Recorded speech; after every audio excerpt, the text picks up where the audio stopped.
আসসালামু আলাইকুম।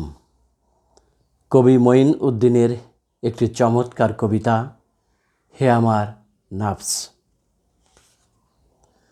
কসম করে বলছি আমি তোমায় ভালোবাসি, বিশ্বাস করো এটাই আমার হৃদয়ের কথা, এতটুকু মিথ্যে নেই তাতে।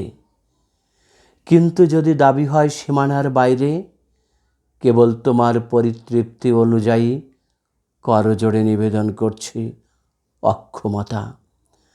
তাহলে আমায় ক্ষমা করো, কারণ অসীমতা শুধু তারই সিফত, যিনি নিরঙ্কুশ মালিক তোমার আমার।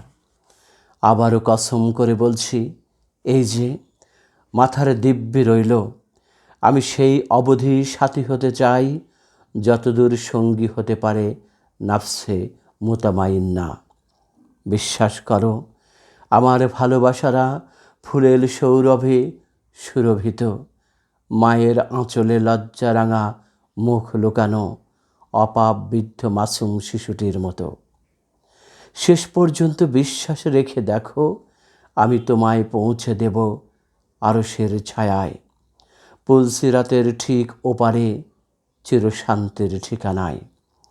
চরিত্রে দৃঢ় থাকে যারা মা আয়েশার মতো, স্বভাবে বিনম্র যারা সিদ্দিকের কাছাকাছি, সত্যের জন্য সাহসী শির ওমরের দুহাত খোলা যার ওসমান সম। এসো সমবেত হই কোরআনের ছায়াতলে, ইসরাফিলের শিঙা ধ্বনির আগে। অত্যন্ত চমৎকার, আমার খুব ভালো লেগেছে কবিতাটি। হে আমার নাফস, মঈন উদ্দিন, ওনার এই কবিতাটা ছাপা হয়েছে আবুল খায়ের নাইমুদ্দিনের একটি লিটল ম্যাগ সদরঘাট নামে সাহিত্য সংস্কৃতি বিষয়ক সাময়িকী। যে দেখেন, এটায় এই কবিতাটা আছে, যেখান থেকে আমি পাঠ করেছি। কবি মঈন উদ্দিন লিখেছেন, হে আমার নফস।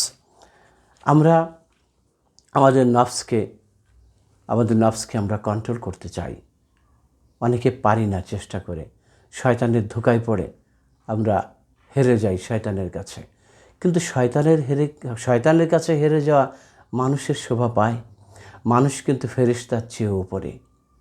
আল্লাহ মানুষকে ফেরেশতার চেয়েও বড় করে তৈরি করেছেন, কারণ এই আদমকেই তো সেজদা করতে বলেছিলেন ফেরেশতাদেরকে। আল্লাহ বলেছিলেন ফেরেশতাদেরকে, এই আদমকে সেজদা করো।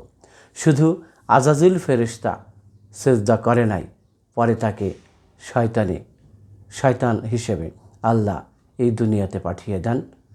তবে শয়তান তার আগে একটা জিনিস চেয়েছিল আল্লাহর কাছে, হে আল্লাহ, এই মানুষের, এই আদমের জন্য, এই মাটির মানুষের জন্য আমার এই বড় সাজা হলো, তাহলে আপনি আমাকে এমন একটা ক্ষমতা করে দেন যেন এই আদম সন্তানকে আমি আজীবন ওদের পিছনে লেগে ওদের ক্ষতি করতে পারি।